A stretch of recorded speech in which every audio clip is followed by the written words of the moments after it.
शक्ति भक्ति है, भक्ति में शक्ति है, शक्ति भक्ति है, भक्ति में शक्ति है, शक्ति भक्ति है, भक्ति में शक्ति है, शक्ति भक्ति है, भक्ति में शक्ति है, या भक्ति से मैया मिल जाएगी मुक्ति है, भक्ति से मैया मिल जाएगी मुक्ति है, भक्ति पाला पन खोया, पाला पन खोया, सारा जीवन खोया, सारा जीवन खोया, या आजा गाने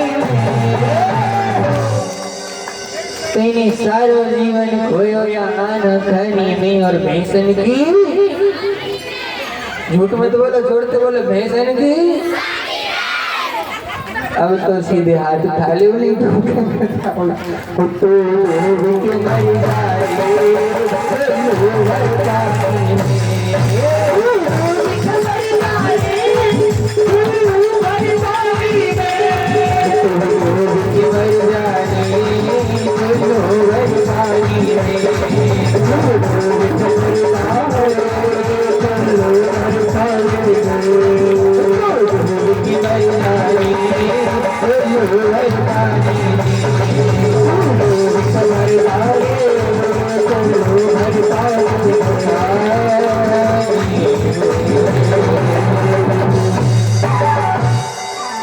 गोविंद भगवान की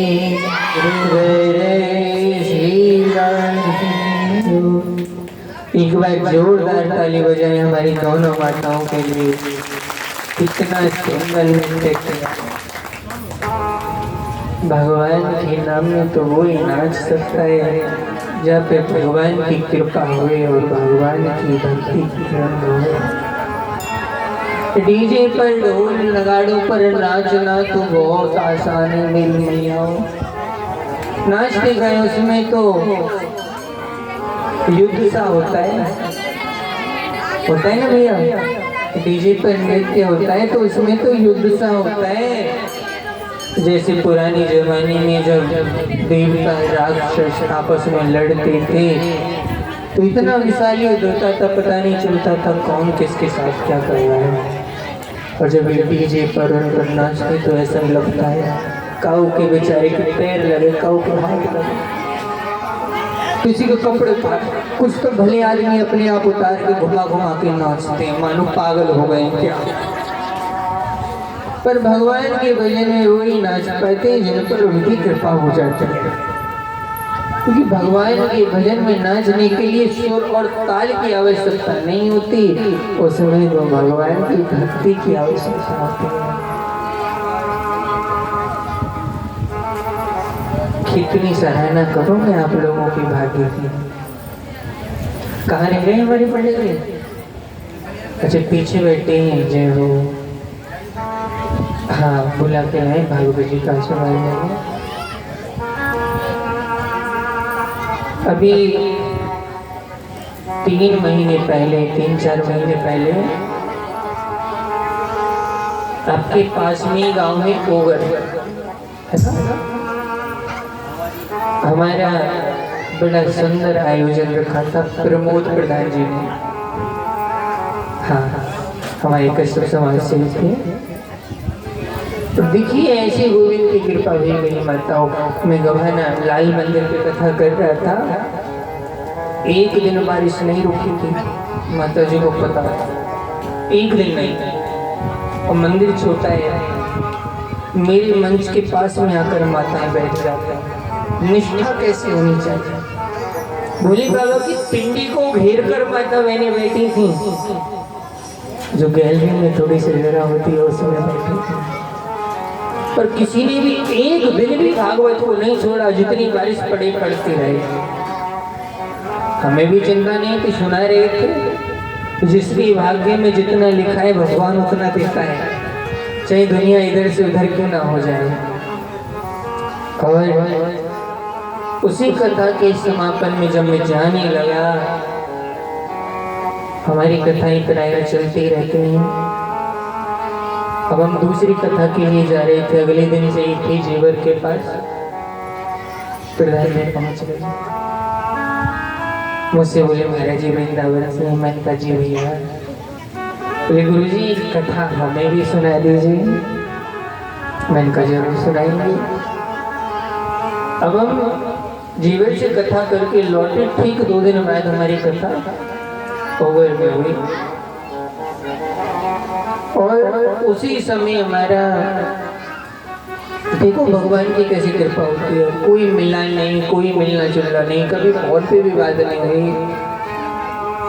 अलीगढ़ से जब मथुरा की तरफ चलती हूँ तो गांव पड़ता है आसना अजीतपुर,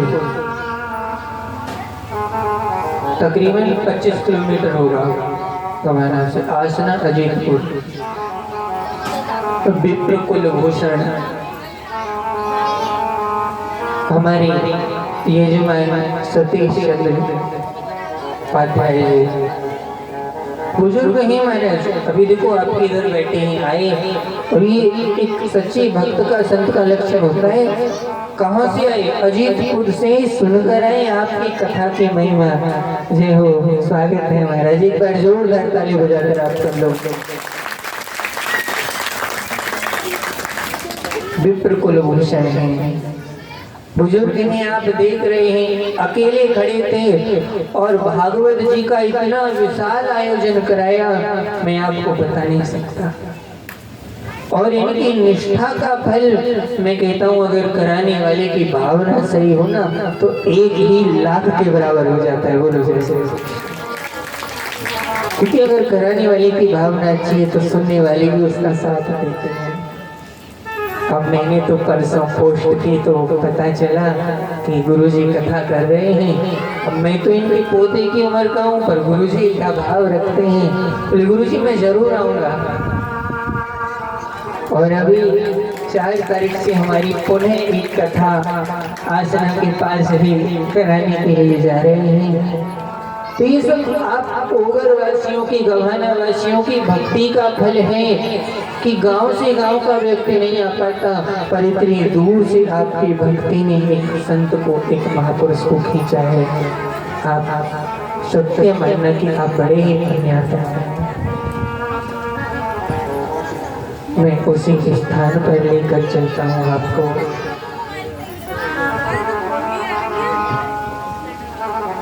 जय हो।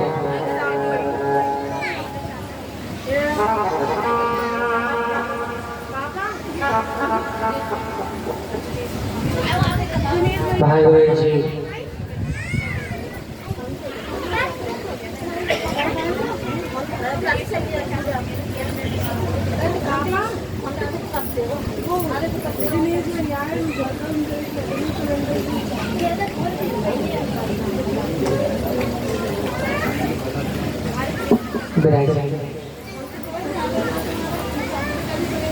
भक्ति महारानी वृंदावन, नारद जी घूमते घूमते वृंदावन में आए। अब देखो माताओं, वृंदावन में पूछ रहा था कौन कौन ले आए, तो मुझे लगता है युवा बच्चों ने ज्यादा हाथ उठाए, कुछ माता बहनों ने भी उठाए। जीवन में जिसने मनुष्य का तन पाया है उसे एक बार तो वृंदावन जरूर जाना चाहिए। जो वृंदावन नहीं जा सका उसका जीवन तो व्यर्थ ही है। और जय हो।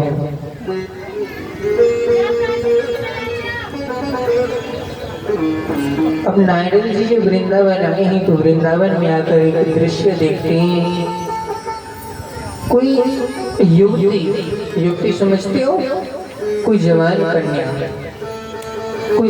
कन्या बैठी है और बैठी बैठी रो रही है। उसकी गोद में दो बुजुर्ग पड़े हैं जो कि अचेत हो चुके हैं, मूर्छित हो चुके हैं। माताओं, नारद जी को थोड़ा अजीब लगा, अटपटा लगा। किसी जवान कन्या की गोद में बुजुर्ग पड़े हों, वो भी बेहोश हों, अचेत हों, बुरा तो लगता है। नारद जी ने पूछा, देवी तुम कौन हो? तो वो कन्या अपना परिचय देती है, बोली अहम भक्ति रीति ख्याता। नारद जी मैं भक्ति हूँ और ये दोनों मेरे बेटे हैं, ज्ञान और वैराग्य। अच्छा, बोले हाँ। तो देवी माँ को बुढ़ापा पहले आता है और बेटों को बाद में आता है, होता है ना? यहाँ उल्टा हो रहा है। तुम जवान हो, बच्चे बोलते हैं तो रो क्यों रहे हैं? भक्ति बोली मेरे दुख का कारण नहीं है। किसी भी माँ के लिए इससे बड़ा दुख नहीं हो सकता कि उसकी आंखों के सामने उसकी औलाद बीमार पड़ी हो और वो सुखी हो, स्वस्थ हो। नारायण में पूरी दुनिया में घूमी, मुझे किसी ने स्वीकार नहीं किया, पर जब मैं वृंदावन में आई तो मुझे गोविंद ने स्वीकार किया। क्योंकि वृंदावन जाने पर तुम माला नहीं भी करोगे तब भी तुम्हें हजारों मालाओं का फल मिल जाएगा। वृंदावन का फल है मेरी माताओं। तुम भजन नहीं करोगे तब भी तुम भजनानंदी ही कहलाओगे। और मेरे ये बेटा दोनों यहाँ आकर बूढ़े हो गए, क्योंकि वृंदावन में ज्ञान की पूछ नहीं होती, वृंदावन में भक्ति की पूछ होती। आप कभी जाओ, भीड़ लगी हो, पीछे कोई रिक्शा आ रहा हो तो आपसे ये नहीं कहेगा हट जाओ, क्या कहेगा? भैया राधे राधे। क्यों? क्योंकि वो भक्त है, ज्ञानी नहीं है। जहाँ भक्ति होगी वहाँ भक्ति जवान रहेगी, और जहाँ केवल भक्ति है, ज्ञान वैराग्य नहीं है, तो बूढ़े तो होंगे ही होंगे।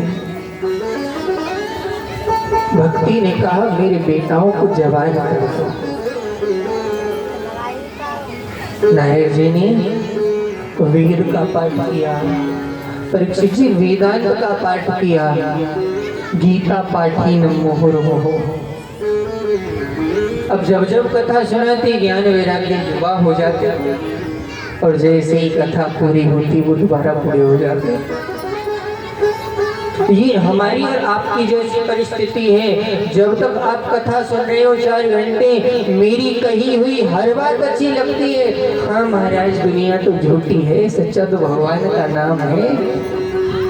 और जैसे यहाँ से कथा सुनकर जाते हैं, कपड़ों को झाड़ते हैं ना, उस ज्ञान को भी यहीं झाड़ के चले जाते हैं। फिर हमको घर के काम और भैंसों की सानी याद रहती है, बेटा बेटी याद रहते हैं, ज्ञान याद नहीं रहता। इसीलिए समाज को कथाओं की आवश्यकता है, ज्यादा से ज्यादा कथाओं की आवश्यकता है कि ये ज्ञान नहीं कि यही ना रह जाए, आगे बढ़ता रहे। आकाशवाणी हो गए, नारद कोई सत्कर्म करो। अब आप सब ध्यान देना, हमारे गांवों में रामायण को बड़ा महत्व दिया जाता है। कोई भी लेता है 24 घंटे की रामायण बैठा दी, 48 घंटे की बैठा दी, अच्छी बात है। ना करने से कुछ करना अच्छा है, परंतु नारद जी को आकाशवाणी हुई है और आकाशवाणी ने कहा है सत्कर्म करो। नारद जी बोले वेद का पाठ किया, वेदांत का पाठ किया, गीता का पाठ किया, ये सब सत्कर्म नहीं तो क्या पाप कर्म है? रामायण कराने से तुम्हें पुण्य मिलेगा, शिव पुराण कराने से तुम्हें पुण्य मिलेगा, लेकिन वो कर्म तो हो सकता है, सत्कर्म नहीं हो सकता। कर्म के फल से तुम स्वर्ग चले जाओगे, तुम्हें सुख मिल जाएगा, भगवान की कृपा मिल जाएगी, पर भगवान मिल जाएंगे इस बात की गारंटी नहीं है। इसीलिए रामायण तो बहुत कराते हो, कभी कभी भागवत की कथा कराया करो, क्योंकि भागवत ही मुक्ति का केंद्र है। दुनिया के किसी शास्त्र में, किसी पुराण में हमने सबका अध्ययन किया है, कहीं नहीं लिखा है कि हम तुमको मुक्त करा ही देंगे। रामचरितमानस में तुलसी बाबा ने लिखा है कि मैं लिख रहा हूँ जितना मैंने ग्रहण किया है, पर इससे मुक्ति होगी राम जी की कृपा है।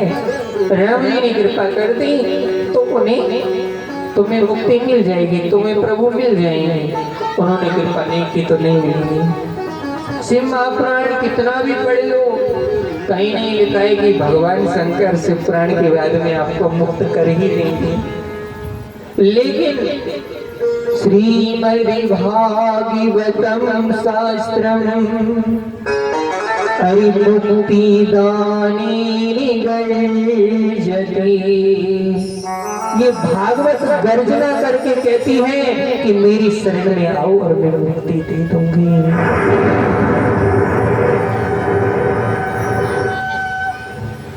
मैं तुम्हें मुक्त कर दूंगी,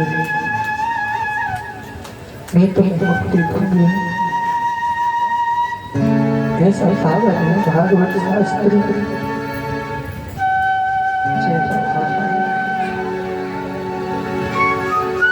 नारद जी ढूंढते आज बद्रीनाथ आ गए। बद्रीनाथ में सनत कुमारों से मिलना हुआ। अच्छा बताओ, जब कोई सच्चा भक्त बनेगा ना तो सच्चे संत को, सच्चे गुरु को ढूंढने की जरूरत नहीं पड़ेगी। गुरु खुद तुम्हारे पास चल कर आएगा, संत खुद तुम्हारे पास चल कर आएगा। कब? जब तुम सच्चे पात्र बन जाओगे। नारद जी पहुंचे और पहुंचकर सनत कुमारों को प्रणाम किया। सनत कुमारों ने पूछा, राजन नारद, चेहरा कुछ उदास है, कुछ दुखी है, क्यों है? चेहरा होता है ना, इस पर सब लिखा होता है, बताने की जरूरत नहीं होती। नारद दुखी क्यों हो? नारद जी ने पूरी कहानी सुना दी मेरी माताओं। तब सनत कुमारों ने कहा, जो भक्ति भी दे दी, ज्ञान भी दे दी, वैराग्य भी दे दे और प्रभु के चरणों में भक्ति को प्रकट करा दे, ऐसी कोई कथा सुनानी है तो भागवत की कथा सुनाओ। ज्ञान और वैराग्य दोनों युवा हो जाएंगे और भक्ति के कष्ट की निवृत्ति हो जाएगी। अब भागवत होने लगी।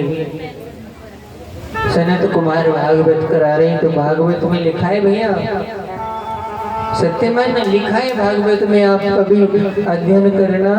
जब सनत कुमारों ने कथा की और सुना दुनिया ने कि सनत कुमार जैसे संत कथा कर रहे हैं, तो हजारों महात्मा कथा सुनने आए। बड़े बड़े जटाधारी मठाधारी आए।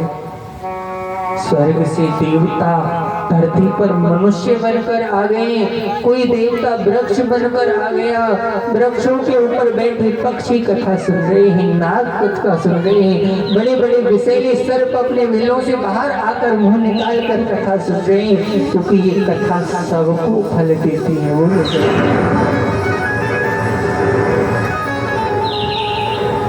और सनत कुमार जैसे गुरु बैठे हैं। राम मिला बलिहार, परमी गुरु राम मिला बलिहार।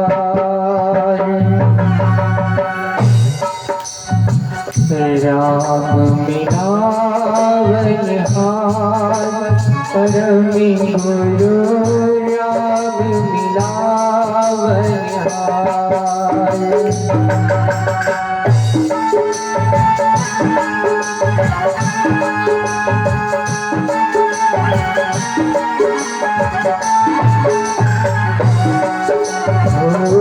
राम मिलावन हार परम गुरु राम मिलावन हार।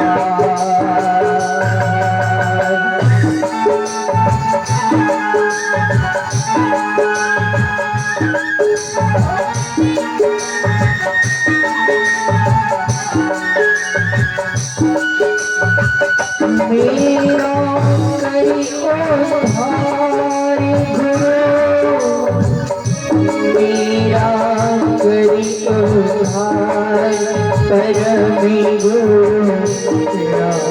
राम मिलावन हार।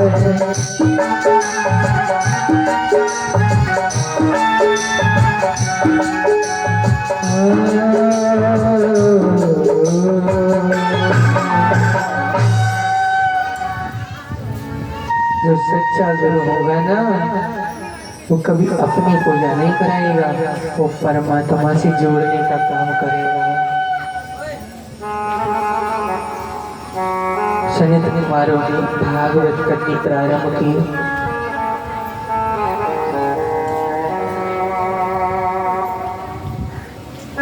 बोलो जय श्री कृष्ण। ऐसे बैठेंगे से कह देंगे भूख रहो खानो पियो मिलो है। हाँ, कुछ तो एक दूसरे की तरफ निहार रहे हैं। अरे प्रेम से कथा सुनो। बोलो जय श्री कृष्ण। सनत कुमार जब कथा सुना रहे थे ना, तो नारद जी ने एक प्रश्न किया। क्या प्रश्न था? गुरुजी, कथा सुनने से किसी की मुक्ति हुई है? कथा ने किसी का उद्धार किया है? कोई उदाहरण दे दो। सनत कुमार नारद जी को उदाहरण देते हैं। नारद, जिसने जीवन में कोई सत्कर्म नहीं किया हो, कोई पुण्य का कर्म नहीं किया, और देखो खुद भी जलता हो, दूसरों को भी जलाता हो, जो खल भी हो, कामी भी हो, ईर्ष्यालु भी हो, दूसरों का बुरा भरा करता हो, और यहाँ तक लिखा जीवन भर पाप करते करते मर गया। तो यहाँ तक लिखा अपने माँ बाप की शुद्ध संतान भी नहीं। समझ रहे हो? माँ कोई है, पिता की, इसे अशुद्ध संतान कहा जाता है। जो माता पिता की शुद्ध संतान भी नहीं है, पाप करते करते मर गया है, ऐसा व्यक्ति भी प्रेत बनकर भटक रहा हो ना, उसे भी कोई कथा सुना दे, उसके निमित्त भी कोई कथा करा दे, तो 7 दिनों में वो भी मुक्त हो जाता है। ऐसी ही कथा।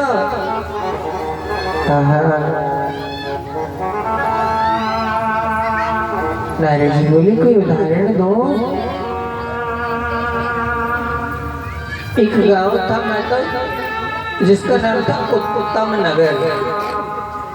और देखो उत्तम नगर में ना एक पंडित जी रहते थे जिनका नाम था आत्मदेव। इनकी पत्नी भी थी, नाम क्या था? धुंधली। कुछ जैसा नाम होता है ना, वैसा ही गुण भी होता है इंसान का। नाम अच्छे रखने चाहिए।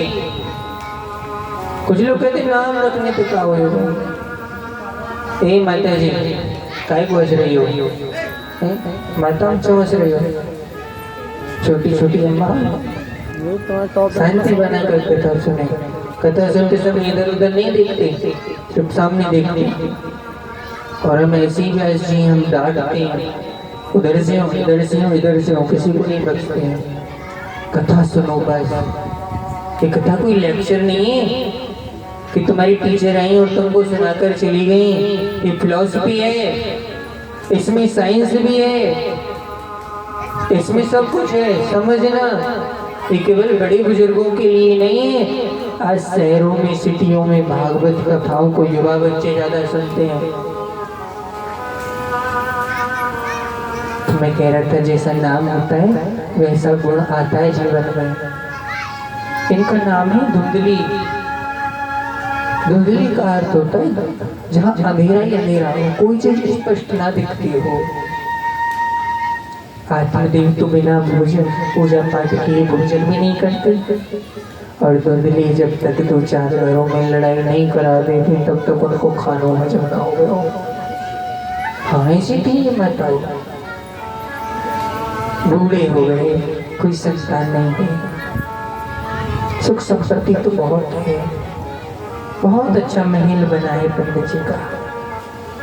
देखो माताओं, जो पूजा पाठ करने वाले होते हैं ना, जीवन में कोई दुख आता है तो वो मज़ारों पर चद्दर चढ़ाए नहीं जाते हैं, वो पीर फकीरों के ओझाओं के पास नहीं जाते, वो बार बार अपने हाथों को नहीं दिखाते, वो आंख बंद करके अपने मन में ही परमात्मा से पूछते, अपने गोपाल जी से पूछते क्या गलती हो रही है हमसे, क्या अपराध है हमारा, आप हमें बताओ तो सही।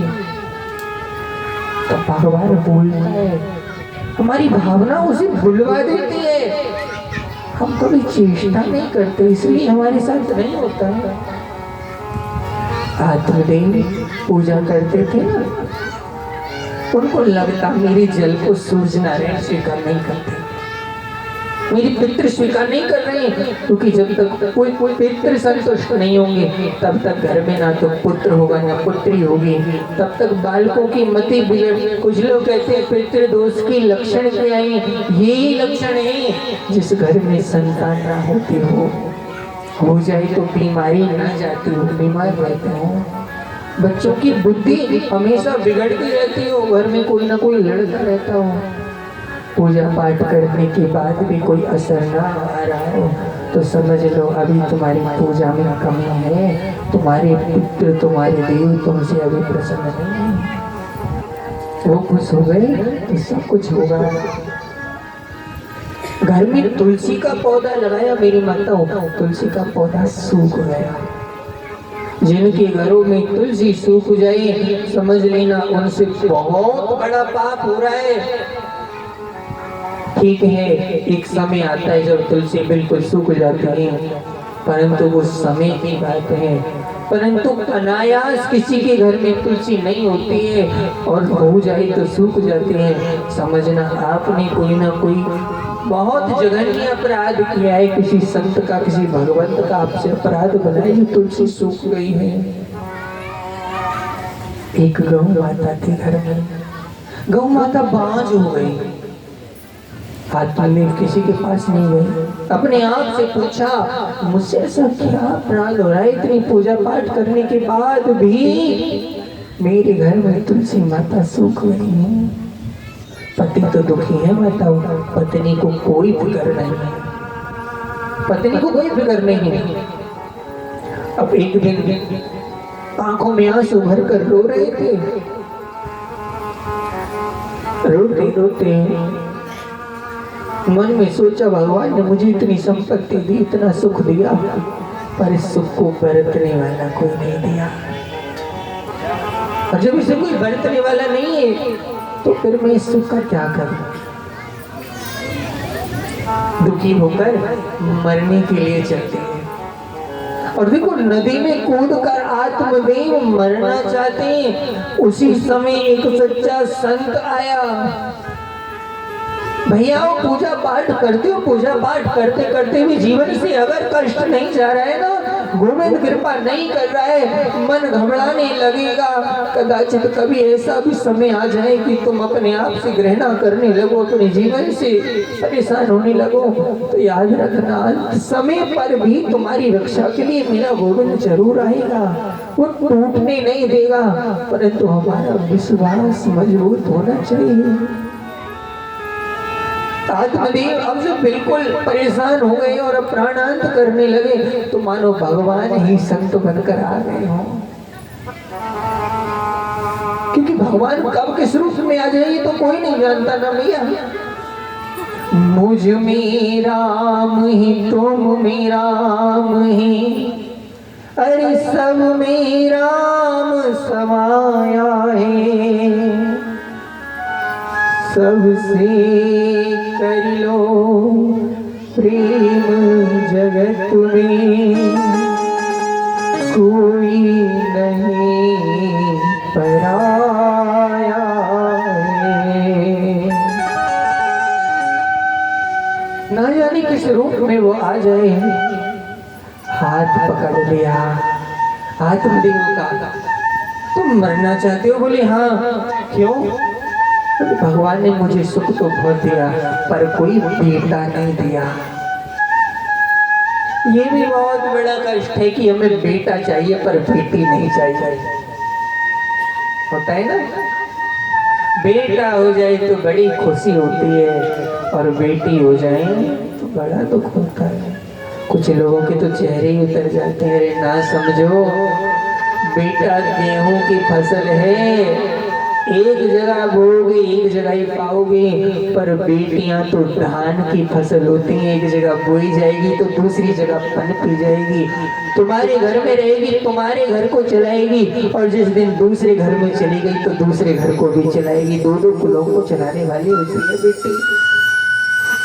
और बेटी के होने पर दुखी होने वालों, इस बात को मत भूलो कि तुम्हें भी किसी माँ ने ही जन्म दिया था, वो भी किसी की बेटी ही थी। वो ठीक है कि आधुनिक समय में कभी कभी मेरी बहनों से बेटियों से गलती हो जाती है, लेकिन इसका अर्थ ये नहीं कि पूरी बेटी समाज बुरा हो गया। पिता की इज्जत का जितना ख्याल बेटी को होता है ना, बेटों से तो कभी कभी थोड़ी सी गलती हो जाती है। आप जानती हो मेरी माताओं, कोई पिता घर काम से हारा थका आए और आकर चारों तरफ देखे तो बेटा दीवार की ओट में खड़ा हो जाएगा कि मुझसे किसी काम की ना कह दें, पर बेटी हाथ में पानी का गिलास लेकर आएगी और कहेगी लो पिताजी पानी पी लो, थके हुए आए हो। बेटियां होती हैं, और ऐसी बेटी अपने दोनों कुलों को चला देती हैं।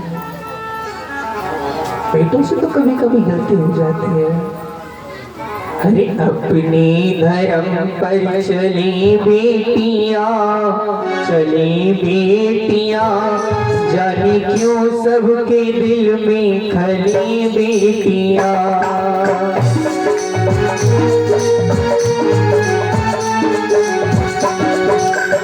अपने धर्म पर चली बेटियां, चली बेटियां, जाने क्यों सबके दिल में खली बेटियां।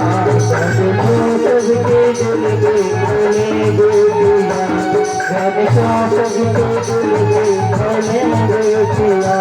हरे अपने धर्म। अच्छा, आपको समझ में आ रहा है हम जो बोल रहे हैं? अरे अच्छी लग रही है बात, तो आपको ताली तो बजानी चाहिए मिला के। अरे अपने धर्म पर चली बेटियां, चली बेटियां, जाने क्यों सबके दिल में खली बेटियां। सबके दिल में खली बेटियां, जाने क्यों सबके दिल में खली बेटियां।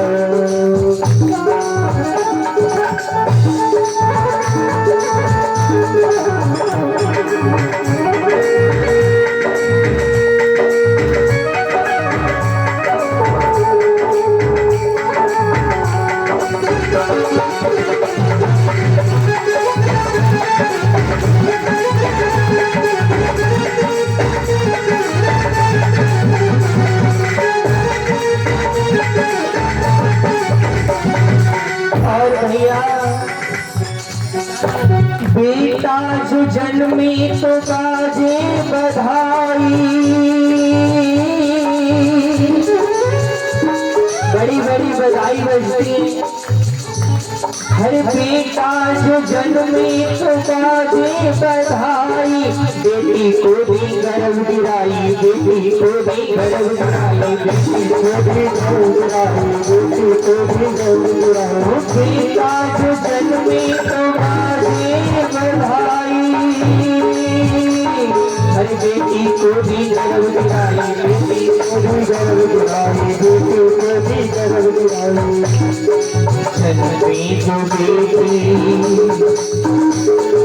जन्मे जो बेटी पली बेटियां, पली बेटियां, बहू बन के आगे फली बेटियां, बहू बन के आगे फली बेटियां, बहू के आगे फली बेटियां। अपनी धर्म पर चली बेटियां, चली बेटियां, जानी क्यों सबके दिल में फली बेटियां, क्यों सबके दिल में फली बेटियां, जाने क्यों सबके दिल में फली बेटियां।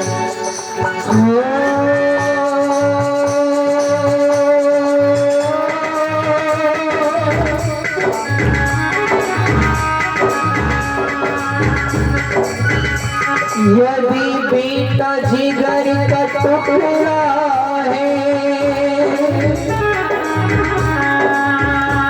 ध्यान से समझना, यदि बेटा जिगर का टुकड़ा है, बेटी नैनों की ज्योति है,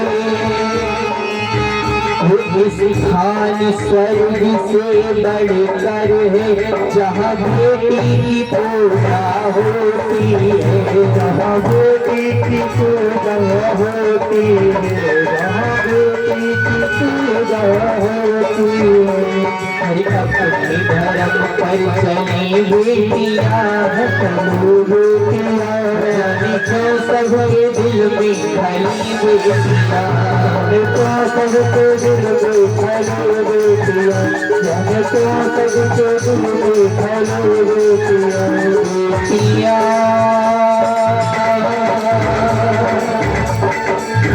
बेटियां बेटियां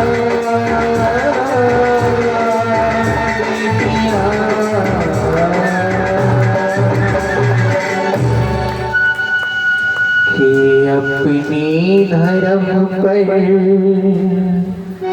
चली बेटियां,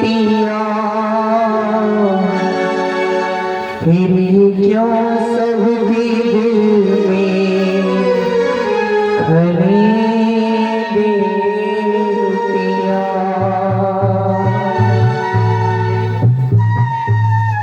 बेटा को और बेटी को समान देखना, ये सनातन धर्म। मेरी माताओं, जहाँ बेटी का सम्मान नहीं होता ना, वहाँ देवता कभी निवास नहीं करते। हमारा संविधान है ना मनुस्मृति, यत्र नार्यस्त पूज्यन्ते तत्र रमन्ते देवता। नारी माँ भी होती है, नारी बेटी भी होती है, नारी स्त्री भी होती है, नारी बहन भी होती है, सब स्वरूप नारी में सम्मान होना चाहिए। और आज ही नहीं, हमेशा से भक्ति को आगे रखने में भक्ति मती माताओं का ही सहयोग ज्यादा रहा है। बोलो जय श्री कृष्ण। हाथ पकड़ लिया, क्यों बोलते हो? ब्राह्मण बोला भगवान ने बेटा नहीं दिया, धन तो बहुत दिया पर धन को बरतने वाला नहीं दिया, इसलिए मरना चाहता हूँ। माँ तो माँ मुस्कुरा कर बोले भैया तुम्हारे घर में कोई संतान नहीं है ना, तो तुमसे बड़ा सुखी कोई हो ही नहीं सकता। जिसके आगे पीछे कोई नहीं होता है ना, विशेष रूप से जिसके घर में संतान नहीं है, उससे बड़ा सुखी कोई नहीं है। संतान ना होना एक दुख है, 10 साल 20 साल रोगे, मन सब्र कर लेगा कि हमारे तो हुए ही नहीं थे। लेकिन पुत्र हो जाए और होकर कुपुत्र निकल जाए, संतान हो जाए और होकर वो कुमार्गी बन जाए, तो जब तक जिएंगे तब तक पल पल मरना पड़ता है। महात्मा बोले अगर तुम्हारे कोई संतान नहीं है ना, तो अनन्य ममता विष्णु, ममता प्रेम संगता, भावस्यैव शान्त्रात्मा बुद्धिः प्रेमा निगद्यते। भैया जाको कोई ना होए ना, वो तो गोविंद को अपना मान दो। अनन्य ममताम विष्णु, विष्णु में ममता कर लो। तुम बेटा मानोगे तो वो बेटा का फर्ज निभाएगा, तुम पिता मानोगे वो पिता का फर्ज निभाएगा। दुनिया से संबंध जोड़ोगे दुनिया छोड़ जाएगी, और अगर दुनिया के पिता से संबंध जोड़ोगे तो वो तुम्हारा हमेशा साथ निभाएगा। ऐसा मेरा गोविंद है। आत्मदेव मुस्कुरा कर बोले, लंबी लंबी जटा रखा रखी है, वन में रहते हो, ना बालक है ना बीवी है, तुम क्या जानो पुत्र के सुख को, तुम क्या जानो। जब ये समाज ताने मारता है ना कि तेरी बीवी बाहर नहीं, तेरे घर में संतान नहीं है, जब किसी के घर में संतान की किलकारी गूंजती है, तो जिसके घर संतान नहीं होती उसे जो दुख होता है ना, तो उससे पूछो महात्मा तुम्हें क्या पता इसके बारे में। आंखों से झरझर आंसू बहने लगे। और एक बात कहूं, मुझे संतान नहीं होगी ना तो मैं अपने प्राणों का अंत कर दूंगा। महात्मा मुस्कुरा कर बोले, तुम्हारी भाग्य की रेखा कहती है 7 जन्मों तक कोई संतान नहीं होगी। पैरों को पकड़ कर आत्मदेव बोला, जो मेरे 7 जन्मों को पढ़ सकता है, क्या वो मेरे 1 जन्म को बदल नहीं सकता? गुरुदेव कृपा करना। संत जीवन में आ गया, गुरु जीवन में आ गया, तो भगवान भी तुम्हारे बस में हो जाएगा। और अगर मैं तुम्हारी आंखों के सामने मर गया तो ये अपराध मुझे नहीं तुम्हें लगेगा। संत तो बड़े दयालु होते हैं ना। मुस्कुराकर संत ने फल लिया, निकालो अपनी पत्नी को खिला देना। मन में खुश होता हुआ जा रहा है, हे गोपाल तुमने